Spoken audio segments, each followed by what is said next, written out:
Good morning, everybody, and welcome to the Zaleski Sports Show. Glad to have you aboard. We're going to have a little bit of fun today. We've got a special guest coming in the studio later. How about Assumption Royal football coach Jeff Sullivan? Make sure to stay tuned to hear from Coach Sullivan on his report on the team. We'll do a little season preview with Coach, find out about the 2019 Assumption Royal football team. Talk today about Major League Baseball.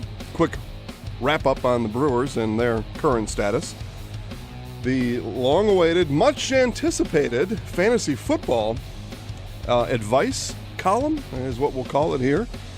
And how about some NFL exhibition football? And that's exactly where we'll start today's show. Steve Maves will be along shortly. Exhibition season is here. There's a couple ways that you know. One is when you're watching these games, every now and then you'll see a quarterback throw to a receiver, and the receiver has got a number that's less than the quarterback's number. We saw that a few times this weekend where you've got a number 8 throwing to a number 5. I saw that once. I saw a 5 throwing to a 2 twice, and that means it's practice football. What it means for those guys, too, if you're wearing a number that's less than your quarterback, you will not be on that football team. That's we know those things as well during preseason football. We also know that it's preseason exhibition football when the fans are in an uproar, furious about play calling, and mainly furious about play calling when you're watching the game and you don't recognize a single name on the field. Why could the coach do that? It was 3rd and 2. Why is he running the ball? Because it's our practice. That's why. So fans got to settle down here a little bit. But you know it's exhibition football when the fans are in an uproar over situations like that, complaining about the coaching staff and other things. And guys, listen, I mean, it is exhibition practice football. And oftentimes, and this is not even the point of what I want to tell people here. We're going to just get off on a little tangent right now, though. Sometimes, gang, believe it or not, what the coaches are doing is they are setting up their team in certain situations. So, for example, say it's a 2nd and 9 on the field right now. 2nd and 9, usually going to be a passing down. You could mix it up depending on your team style. But when it's 2nd and 9 and you see a run up the gut for 1 yard, all right, do not complain. That is not the time to complain. Actually, there is no time in exhibition football to complain about anything. But just be happy football's on. 2nd and 9, you get a 1 yard run up the middle. It had no chance on doing anything. The coach is usually setting up a 3rd and 8 to give that offensive squad a practice down. It's a practice game, so it's 3rd and 8 now. Now coach can see how quarterback number 5 throws to receiver number 2, who's not going to be on the team at all in those situations. We saw one such example of that during the Tennessee-New England exhibition game. If you're a wacko like I am and you watch way too many of these games, it was 4th and less than 1. They were from the New England 40, and the coach called for a punt. Oh, a punt! No, we got to go for it. Well, no, you don't. You're going to do what the coach says because a coach is setting up something else. I don't know about the Tennessee Titans roster. I'm not that much of a nut. Perhaps it was a second-string punter or somebody trying to make the team. Perhaps coach wanted to see about a couple gunners that were on the bubble and send them down the field. Maybe you take advantage of a punt like that. Who knows? Interesting, though, Coach Vrabel, Tennessee Titan coach, later in the game, not even that much later, has Marcus Mariotto, as Commissioner Goodell famously called him on draft day, run in a 2-point conversion. That's interesting, having your star franchise quarterback running in a preseason game. Anyway, that's not the point. The point is, you know it's exhibition football season when there is a new rule that the league has trotted out, and they often do this during the exhibition season on these new rules to just kind of float it out there and see what the coach perception is, player perception, and of course fan perception. And these happen each year. Last year it was hits on the quarterback, and it was outrageous what was happening. It's still not great, but it was outrageous last year, just as the example of how the NFL has these rules come out. And again, Steve Maves will be along here in just a moment. He's going to tell us about the Packers and their score during this, what they played last Thursday during this segment. But this year's new rule is an emphasis rule. And a lot of times the NFL will turn on an emphasis, and you won't even know it because it doesn't happen that often. Or maybe it's just a good idea, and you just didn't notice it because it's like, yeah, that seems to work, that seems to fit. Well, this one does not. This is a square peg in a round hole in every way, shape, and form. And it's the blindside block. And Packer fans had an experience with this rule as Lamar Jackson trotted in, dashed, juked left and right into the end zone on about a 20-yard touchdown run. Willie Snead turned around. Willie Snead, wide receiver for the Baltimore Ravens. He was a former New Orleans Saint. Willie Snead turned around and saw a Packer approaching from the backside of the play, who I think probably would have at least tangled up Jackson's feet had he been let go. He would have been near the play. So Snead turns around and puts a shoulder into him. Flag comes flying out. Baltimore fans, furious as they should be, a touchdown nullified, and it's ridiculous because if that guy doesn't put that block on, there is at least a challenge defensively made on the run. Also happened, the Detroit Lions got in that scenario as well.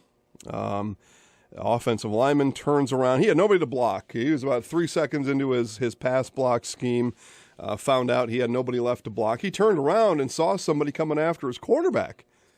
All right, now the NFL just emphasized no hits on the quarterback. This guy sees his quarterback about to be hit. He turns around, peels around, and puts a shoulder into his chest. Flag comes flying out. It's ridiculous. So anyway, Steve Maves here. We will bring Steve into the show. I think I've probably said enough on that, but Steve's going to get us updated on the Pack. I don't even know what the score was of that game. I don't know who won, but Steve's going to tell us all about it. Yeah, the Packers fall in 26-13. The Ravens, 15 preseason wins in a row, going back to 2015. We were talking about this a little before the show about obviously they go from 90 players to 53 later on. They don't do the week-by-week cuts. The big one is obviously DeShone Kizer and Tim Boyle, who's going to be the backup for Aaron Rodgers. Aaron was supposed to play on Thursday night, got pulled late for some back stiffness, has been out of practice the last couple days. But Tim Boyle has continued to impress, has continued to play himself into that number 2 role. But a player that you trade for in DeShone Kizer, you don't want to push him back or even release him, which obviously they probably won't. But and then some big upcoming receivers. I mean, Darius Shepard, a huge game again, a touchdown for Darius, and Lazard comes through again. And with Devontae Adams, obviously probably won't play for the preseason. Geronimo Allison coming in after getting hurt last year has put up some great numbers during the preseason. But as you mentioned, that Lamar Jackson touchdown being called back. And then the NFL officials tweet out some of their decisions going back to that Lions game. Something about him turning around and going towards the end zone, and it was just ridiculous.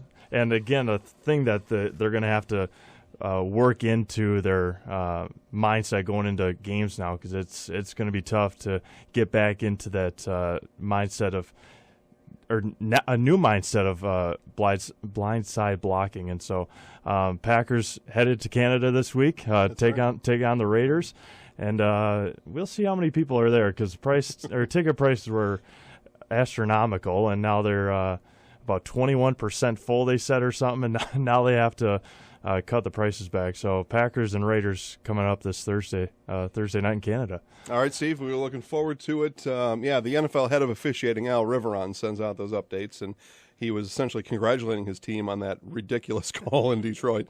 All right, moving on to baseball. The Milwaukee Brewers stand firmly in third place. right here where yours truly believes that they will finish. And again, you're listening to the Zaleski Sports Show on AM 1320 WFHR. So the Brewers 64-60, 2 games in the loss column behind the Cubs, 3 games in the loss column behind the Cardinals. The big stat is this, gang. The Brewers are minus 29 in run differential. So what that means is they've scored 601 runs. They've given up 630. That is not a recipe for the playoffs. It's not even a recipe for third place. Cincinnati behind them by 5 games actually does better. They are plus 22 in that run differential. And I don't know much about the Reds. I'll admit that right off the top, but obviously the Reds just have had some misfortune somewhere in there, because when you've got a good run differential, or when you're in the positives, you're going to be near the top of the standings. For example, the Dodgers are sitting down, everybody, here we go, plus 210. They've scored 693, only given up 483. Holy man. But the Brewers, again, are minus 29 in run differential. And what that means, as just a casual observer of the season, at some points, that's me, at some points during the season, casual observer, I've seen the Brewers win a number of 1-run games and lose a number of 10-run games, and all that ends up into a minus 29 run differential. So 3 games behind the Cardinals in the loss column. They are 6-4 in their last 10, but they did lose bigly last night, and I know Steve will give us just a quick update on the Brewers' score from yesterday, and then we'll get into some fantasy football information. Steve. Yeah, 16-8 loss yesterday to the Washington Nationals after coming off of a 15-14 win, beating the Nationals the night before. And last night, going into that third inning, after the third inning, going to the top of the fourth, 13-0 Nationals.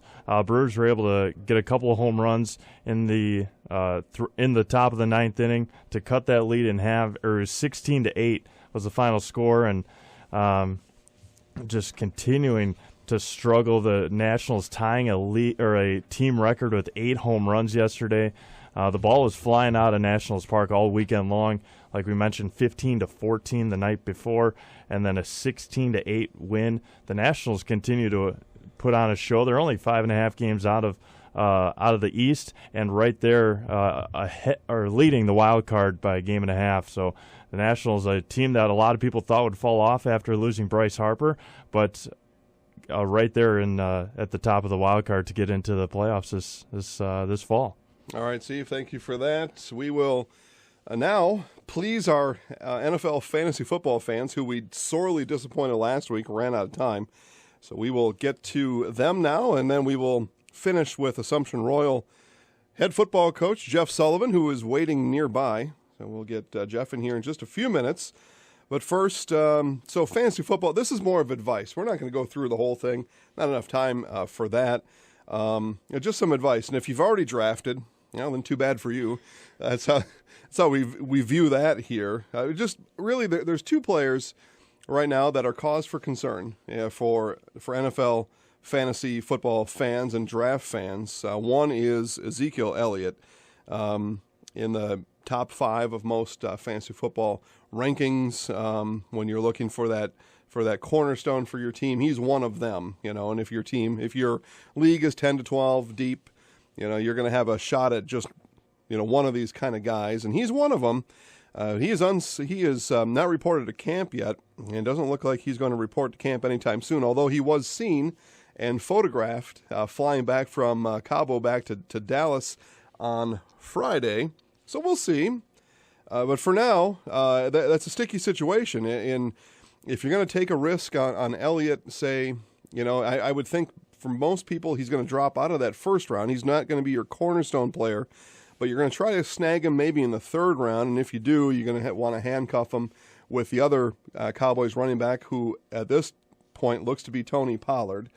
He played the whole game, or essentially the whole game, on Saturday out in Hawaii. And then the other guy to keep an eye on, the Raider speedster, Mr. Holmes out there. And he's going to make it a mockery of things, I think. I think his foot is fully healed. There's no problem there. I read an interesting stat. So he's got a dispute with his helmet. He doesn't like his helmet. Or he doesn't. Well, he loves his helmet, actually. Loves it so much. The NFL has made some rules changes, as they do. We've talked about those at length here during this show. And they've deemed the type of helmet he wears, not specifically his, just the type, the brand, the size, the fit, the style, whatever, no longer safe. And so he looked in that category and said, oh, geez, there's my helmet in the unsafe category. Oh, I'm going to throw a fit. I'm not going to play. Well, there's 2,900 football players right now that are playing, and only one doesn't like the helmet. So he's somebody to keep an eye on. But if you're drafting tonight, I would say he's a safer pick than Elliott, because he's probably going to just, all right, I'll put the helmet on and off I go. But probably a safer pick than Elliott. Elliott may be somebody that you want to wait a round or two on. And then as you're going through your pre-draft checklist and doing those kind of things, I think we all know who the top guys are, right? You're going to take Mahomes, you're going to take Rodgers, you're going to take Saquon Barkley, you're going to take DeAndre Hopkins, Julio Jones. All those guys are gone, but you really need to find those guys that are in the middle of your rankings. And then my advice to you, and this is the advice part of the show, my advice to you then is to find those guys that, just say the top 10 receivers. You just kick them out. You're not going to get one of those guys. Mm-hmm. When you're looking through the rest of that list, you want to try to find guys that are on teams. Obviously, they're going to score a lot of points because that's really where you're going to make your money. And the Packers figure to be a team that's going to score a lot of points, you would think. And then a number of other teams, the Patriots, are always going to score a lot of points. And so you want to try to connect that dot from that player who's got good name recognition. And then does he, though, play on a team that's going to score a lot of points, right? You can have somebody, so David Johnson, Arizona. I mean, he's running back for the Cardinals. He's had some history. He scored a lot. He scored a bunch. The Cardinals, though, don't figure to score a lot of points this year. So try to connect those dots, and I'll turn it over to Steve here before we bring Coach in and see if Steve's got any last-minute NFL fantasy draft advice for you. Yeah, from just what I know, from what I've heard, you don't want to go for the quarterback in the first couple. You got to go for the skill players, receivers, running backs. And obviously, somebody that doesn't play fantasy football, it's tough to give advice. But, again, you want to go for those higher-end guys, obviously, in the first couple rounds. But then you want to find those dark horses that nobody might know. Darius Shepard of the Packers, a lot of people don't know if he's going to even make the roster. Mm-hmm. Jake Kumaro of the Packers, a lot of the guys that are fan favorites that might put up big numbers. And if you have a player like that on your favorite team, go for him. A quarterback like Ben Roethlisberger will make a lot of guys high-end fantasy football players. Tom Brady, as always, and Patrick Mahomes always. I mean, the Chiefs score a lot of points. Mm-hmm. And like you said, the Cardinals with new quarterback, new coach, might struggle to get those points up that you might need. Dolphins, again, one of those teams that are in the hunt for that first overall pick next year. So a lot of struggling teams, but a lot of players that might break out in the fantasy football year this year. Yeah, Cardinals, new coach, new quarterback, and I'm not even sure how much of a quarterback he is. That'll get proven out here soon. There's a little video. They used to call them vines. There's a video. Apparently, he jumped backwards into the into the end zone for a safety. He was a defender was bearing down on the young lad there, Kyler Murray. And to avoid him, he jumped backwards into the end zone for a safety. So we'll get Coach Sullivan here. We'll talk to the Assumption Royal football head coach here momentarily. One of those other players, too, to look out for is Andrew Luck. He had another injury crop up, so fantasy football fans may want to keep an eye on that, but he's not been able to play, and now there's some talk. Not even sure what's going to happen with Mr. Luck. He's had injury problems his whole career.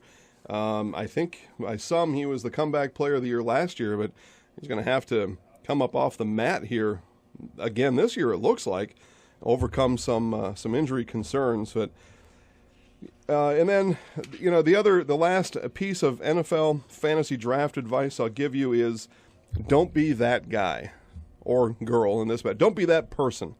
Don't be that person that doesn't review the bye weeks. We'll just give you that advice here. As you're picking kickers, defenses, quarterbacks, if you're that person that took Patrick Mahomes, you're that person that took Aaron Rodgers, you're that person that took Saquon Barkley, you're that person that took Julio Jones, keep an eye on their bye week as, when Patrick Mahomes goes on his bye in week 12, you got to have somebody out there left to take his spot. And the last thing you can have happen is you got to release that guy because you don't have a quarterback playing later on. So bring in Assumption Royal football coach Jeff Sullivan. Coach, thanks for joining us today. Thanks for having me. Yeah, you got it. We were just giving some NFL fantasy football draft advice. You a fantasy football player at all? I'm not. No? Okay. Well, that may be okay for your sanity. Football, the fall is high school football season, so enjoy watching, NFL games and things. But obviously it's, it takes time and just never really got into the fantasy thing. Yeah, it does take time, and you've got your time pretty much cared for, I would bet. And we'll get into it here right away. So we're entering game week now, as it turns out. We've had a few weeks of practice, but now we're entering game week. Before we get into your game on Friday, just bring us up to speed on practice this year, how the team, every year the team's got to transition. You lose a couple seniors, new kids step up, they step in, they step up. Just bring us up to speed on how practice has been with the tempo, the attitude, and how this new group is coming together this year. Yeah, this year's group is hardworking. I will say that we don't have those look at me kind of guys, the flashy guys that got to have the fancy things on and stuff like that. Just they come every day to practice, whether it's 6:30 in the morning or 4 o'clock in the afternoon. They come to work, and it's been great. You can't, as a coach, you can't ask for anything more than a bunch of guys that want to go work hard for you. So, yeah, that's been it's been pleasant to see. We just no issues and just a lot of fun. Coach, we'll get to some goals, and we'll talk about that here a little bit. We'll talk about the end of last year a little bit too. You had a playoff team last year, and those are always exciting. First, I'll catch up the audience on how many years you've been doing this, and then what keeps you coming back every year. Well, I've had football every fall since my freshman year of high school, and from playing to playing in college to coaching a couple years of college to I think this is my 25th or 26th year of coaching football. Yeah, so. What is it about football that does it for you? I learned a lot from my coaches, high school coaches, college coaches, and it's one of those ways to pay back. Young guys, young people in this era need to. There's not a lot of hard work out there all the time, and if you're going to play football, you have to work hard, and it's just a mentality of. I don't know. I have my own sons that played. They don't work nearly as hard at home. They're not going to clean the house that hard. They're not going to do the chores that hard as they play football. And it's just one of those things that life lessons and trying to make a difference. Yeah, and I you hear that a lot. People ask me why I do what I do, and that one of those reasons too. One, just to stay involved in the competitiveness of it all is a big thing, and just to give back how maybe I would have liked it to be or wanted it to be when I was that age, and just trying to stay involved that way. So we appreciate you, Coach. We love having you around. So I mentioned last year the team. I don't know the best way to categorize. You may have a better way to categorize a team, but the team last year for me just kind of hung around. Maybe it had some improvements during the year, just kind of gelled together, and then before you know it, a playoff team. Mm-hmm. And when that happened, a lot of excitement around town. Royals are in the playoffs. I don't know if that meant that folks were surprised to see your team in the playoffs, or they were just happy that the team was in the playoffs. But let's talk about that as you started out last year and then ended in the playoffs. Was that one of the goals coming in for the 2018 version of the Assumption Royal football team? Absolutely. I mean, every year our goal is to make the playoffs. Even this year we're young. We lost 7 seniors. We have 3 seniors this year. We have more kids out. We have 21 players out this year, and which is up from last year. I think we had 17 or 18 last year.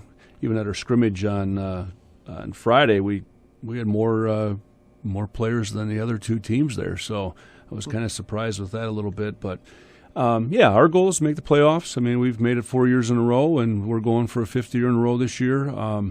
Just one of those.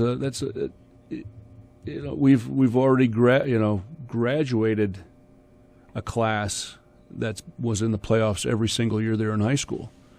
And, this year's seniors obviously don't want to be that class that doesn't make the playoffs either. So, there's some motivation there and excitement behind that. They understand, so many times, seniors and freshmen don't gel or whatever. Their seniors are too good to hang out with the freshmen. But, our school, those older guys understand that those younger guys are important and they're a part of our team. And in order for us to win and be successful, they're going to be part of it. So they all get along great, and then that's part of it. But that's our goal. I mean, every year we want to get in the playoffs. Well, and one of those ways, I won't even say that, but as we look at the conference, you participate in the Cloverwood. Loyal has kind of been the standard bearer in the conference, so to speak, for a number of years. Coach Abbotsford, Linder. Abbotsford and Loyal. Yeah. Yeah. So as you see the conference this year, is Loyal, is that a hill that you can climb? Well, I feel that's the competitive part you were talking about. Yeah. I mean, I feel like we can win a game against anybody we play. Besides the Packers or the Badgers or something like that. I mean, you're going to have Abbotsford, I feel, is probably the top team in the league this year. Greenwood's going to be good. Gilman, I think, is going to be really good again. They didn't really graduate too many people at all. Loyal graduated a few. They could be down a tad, but they're still going to be really good. I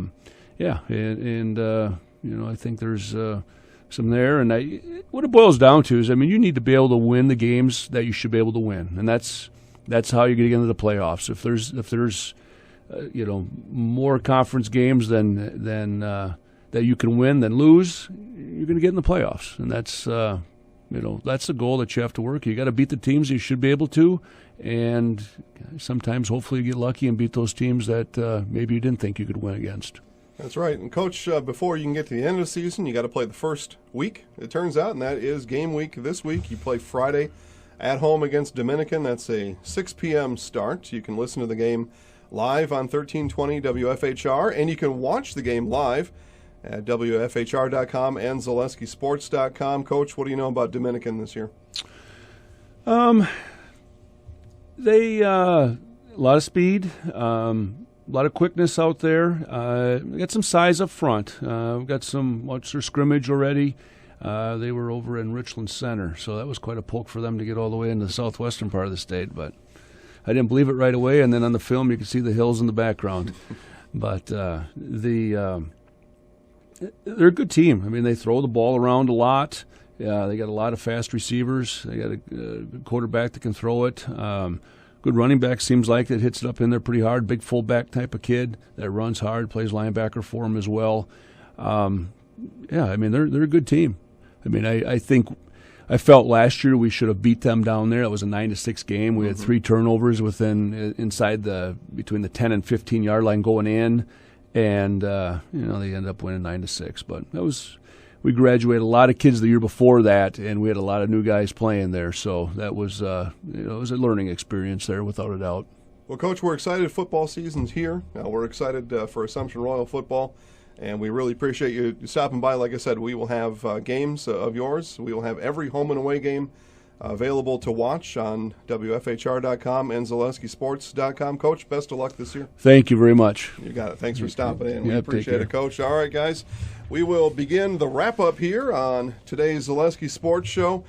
Football coming to you all week long. I mentioned The Assumption Royal game, we will actually start our week with Neilsville, Osseo Fairchild. That game available at ZaleskiSports.com. We've got Wisconsin Rapids Lincoln football. That's live on Thursday at 6 p.m. on 1320 a.m. WFHR and ZaleskiSports.com. And then a trifecta of games on Friday. I mentioned the Assumption game there. We've also got Stratford taking on Spencer Columbus. And that game up in Stratford, you can listen on WOSQ, and you can watch that game live at ZaleskiSports.com.